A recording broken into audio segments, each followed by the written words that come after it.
Hello and welcome to the ninth longevity snapshot, where we will take a look at how low-frequency ultrasound can reverse cellular senescence and increase the physical performance and lifespan of mice. My name is Chris Linnell, and I am the founder and president of the Canadian Longevity Association, Canada's premier longevity nonprofit. If you'd like to find out more about what we do and how you can support us, then please check out the links below this video, where you'll also find a link to the study being reviewed here. In addition, if you enjoyed this video, please give us a like and subscribe to our channel. Ultrasound has a long history of use, especially for medical imaging in pregnancy. It is also being used for improved tissue healing, scar breakdown, and to increase blood flow. The researchers in this study have also found that ultrasound can kill cancerous cells, and in light of that, they decided to take a look at what its effects would be on senescent cells. Now, a reminder that senescent cells are cells which have become dysfunctional with age, turning into a sort of zombie-like state where they secrete all these detrimental inflammatory factors which cause problems throughout the body. Removing them in animals has shown beneficial effects. Numerous methods have been developed to remove those cells, such as using drugs to kill them or training our immune system to get rid of them. The potential use of ultrasound would be yet another quiver in our senolytic armatorium. But before we dive into the paper, let's take a look at a summary of the top-line results. Starting with cells in a Petri dish, they found that 15 characteristics of senescent cells were reversed by low-frequency ultrasound at 33.2 kilohertz, which included returning to growth and cell division, since senescent cells don't grow or divide, and replicative senescence was reversed, as most cells can only replicate a number of times before they become senescent. There was greater cell movement because senescent cells don't move. Autophagy, which is a cellular recycling process, was also increased. Telomeres, which shorten when a cell divides, also got lengthened. Various senescent markers were reduced, as was the senescent-associated secretory phenotype, or SASP, which is those inflammatory molecules which senescent cells release and cause all those problems. Moving to mice, in 22-month-old mice, which is the equivalent of a human in their 60s, they found that their physical performance increased, their appearance improved, and their lifespan increased. Importantly as well, long-term treatment turned out to be safe. We'll take a look at the figure you can see here a little bit later. So let's now go into the details of the study. In the first experiment, which involved cells in culture, you can see in the experimental design at the top here that they first gave the cells a drug to induce senescence. Then the cells were incubated for 22 days to ensure that most of them had become senescent. And on day 23, the cells were subjected to cyclical low-frequency ultrasound, 1.5 seconds on, 1.5 seconds off. And during this time, the cells were observed to see whether or not they divided or moved. And you can see in these 4 images here on day 22, day 23, day 23 after the ultrasound, and 1 day later on day 24. The red numbers indicate cells, purple indicates cells which have entered the field of view, yellow indicates cells which have left the field of view, and green indicates cells which have divided. As you can see, before the ultrasound, there was not much movement. Here, a couple cells entered the field and 1 cell left on day 23 compared to day 22. However, 1 day after the ultrasound, 3 of the cells had divided, 5, 8, and 13. 1 cell had left, and 5 cells have entered the picture, indicating that there was greater growth and movement. This can also be seen in this chart here, whereby before the ultrasound was given, the cell number stayed the same. However, afterwards, it increased, going from 97 to 130. And in E here on the right, you can see that the movement also increased, which reached statistical significance as seen by the 2 stars on the top. They repeated the experiment, but this time only incubating the cells for 4 days, and once again found that the number of cells increased, this time going from 136 to 171. And the movement of the cells increased once again, as you can see by this bar graph here, with the after ultrasound bar being higher than the one prior. And the movement of the cells increased as well, as can be seen by this higher bar on the right, showing the cells after ultrasound was given. There are videos of this in the paper. However, it's kind of indistinct what's actually going on, so I'm not going to show it to you. In the second experiment, once the senescent cells had been subjected to ultrasound again, they were passaged 3 times, which means that the cells were transferred to a new culture medium every 48 hours. And looking at how much the cells grew in B here on the left, the bottom line shows that the senescent control cells did not grow at all. The rising line shows the senescent cells which were treated with ultrasound did grow. In fact, they grew more than non-senescent cells after 3 passages, which is the line across the middle here.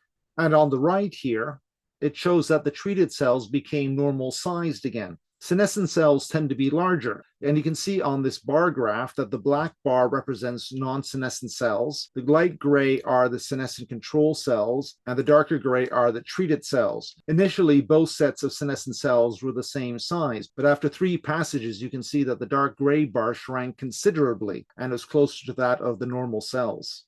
D and E here shows EDU positive cells, which is a marker of proliferation. And you can see that the LFU, or the ultrasound treated cells, have considerably higher levels of this marker. F and G here simply shows that the cells were not killed by the LFU. In another experiment, which is found in the supplementary material, they looked at SASP secretions, which once again are the detrimental molecules released by senescent cells. And for the 8 molecules looked at here, they were found to be significantly reduced, as can be seen by the dark gray bars being significantly lower than the light gray bars. They also looked at telomere length in I and J here, looking at 2 different types of cells. And in the first one, in I, telomere length was significantly longer after 22 passages in the treated cells, as can be seen by this bar here. However, in the other set of cells, although the telomere length was a little bit longer, this did not reach statistical significance. They also looked at replicative senescence, whereby normally cells stop growing after a certain number of divisions. And whereas the control cells stop growing after a certain number of passages, the treated cells in blue here continued to expand. In addition, the size of the cells was smaller, as you can see in B here. And they had lower levels of beta-gal, which is a senescent marker, as you can see in C here. So far, the experiments took place in cultured cells. However, then the researchers moved on to mice, specifically 22-month-old mice, which are the human equivalent of someone in their 60s. And they treated the mice by placing them in a pool of water before subjecting them to ultrasound for 30 minutes. 5 days after treatment, some of the mice were sacrificed and their kidneys and pancreas were analyzed for senescence. According to the tissue staining and the bar graphs at the bottom, levels of beta-gal, again a marker of senescence, were significantly lower in the treated mice, as can be seen by these bars being significantly lower than the control bar on the left for both pancreas and kidney, indicating that ultrasound treatment reduced senescence in living animals and not only just in cells. But the researchers also wanted to find out how the treatment affected their physical performance. In this experiment, the mice were treated with ultrasound for 14 days, given a 2-week break, and then treated for another 14 days before they were tested. There were 5 groups of treated mice with varying levels of ultrasound. Those 5 groups were daily at standard power, daily at 30% greater power, daily at double the power, every second day, and every third day. And they were treated for 30 minutes each time.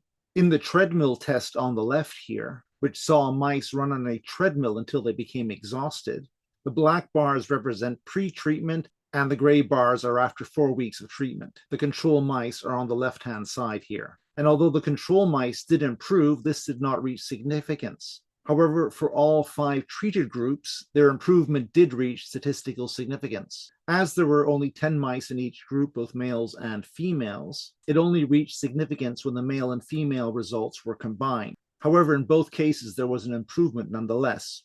For the inverted test on the right here, whereby the mice had to hang from a wire and they measured how long they could hold on for, only some of the treated groups saw an improvement, which were the every third day, every second day, and daily at twice the power.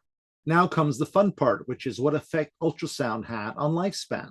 Those same 5 groups of mice were treated with ultrasound for 300 days. And here you can see the survival curves, with the black line being the sham or control mice, The red line being daily treatment at 2 times the power, the blue line daily treatment at 30% extra power, the green line daily treatment at normal power, the pink line treatment every second day, and the light blue line being treatment every third day. And as you can see with all these colored lines, the treated mice all had their survival curves pushed out to the right of the black line. Though the mice with the higher dose of ultrasound did not exceed the maximum lifespan of the control mice, as you can see by the red and blue lines ending at the bottom here close to the black line. However, for the mice given a normal dose, either daily, every second day, or every third day, the maximum lifespan was pushed out far to the right. Now, the researchers don't give any numbers for the percentage increase in either median or maximum lifespan, probably due to the fact that there were so few mice in each of these groups. But they do say that for the mice given treatment every second or third day, 50% survived for 1,000 days, and that 3 of the every second day mice and 7 of the every third day mice survived for more than 3 years, which when combined together was a significant increase. Although this experiment needs to be redone with larger numbers of mice, it is intriguing to see that ultrasound treatment can potentially increase lifespan. The final data that we will look at is how much voluntary activity the mice undertook. At 29 months and 32 months, the mice were placed in cages with running wheels for 3 days, and it was measured how many times the wheels rotated. The sham mice are on the left-hand side with the white bars, and as you can see, the treated mice used their running wheels considerably more than the sham mice at 29 months, especially those dosed every second or third day, or daily at double the power. At 32 months, the every third day, every second day, and double the power treatment groups used their wheels considerably more, though this was not the case with the daily and daily at 30% extra power groups here in green and blue. And second to last, let's take a look at some pictures of these mice. The mice in the top row are the controls, and on the bottom are the treated mice. These pictures were taken at 30 months. And as you might be able to see, the treated mice had much thicker fur, with the control mice starting to show bald patches on their backs. But rather than just showcase pictures, the researchers also had some video to show off, which is what we will end on. We'll look at 4 brief videos, the first 2 being control mice and the last 2 being the treated mice. Each of these videos was taken at around 30 months. So starting with the first one here, you can see it's got balding at the back. It's not moving too quickly or smoothly.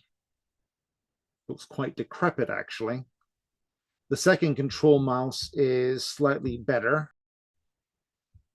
but also you can see the fur is quite thin and patchy.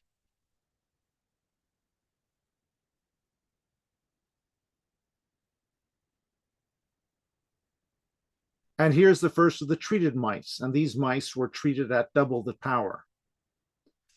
And as you can see, the fur is quite a lot thicker than the control animals. Also, they seem to move a lot more. And now the second treated animal. Once again, with thicker fur and quite a bit more movement than the controls. So there you have it. I think you'll agree with me that this was an incredibly interesting and intriguing study. I would never have thought that ultrasound could potentially reverse senescence and increase lifespan, not to mention improving the appearance and movement of the mice. As luck would have it, there was actually another paper out in March which showed that ultrasound could reverse senescence in chondrocytes, which are the cells which produce cartilage. And I'll provide a link to that paper below this video for you to take a look at if you wish. What's especially interesting is that this is a non-invasive procedure and is incredibly safe, not only to these mice, but also to the millions of humans who have undergone ultrasound. Obviously, the study needs to be replicated with greater numbers of mice and also tested in other animal models. But if proven to be successful in those further experiments, this should be able to move quickly into humans. And I wonder if there's a future whereby ultrasound could be installed in our homes, in our bathtubs, so that every time you take a bath, not only do you get clean, but you can get rejuvenated at the same time. That truly would be the fountain of youth. And that marks the end of another longevity snapshot. If you enjoyed this video, please give it a like, subscribe to our channel, and share it with your friends. So until next time, goodbye.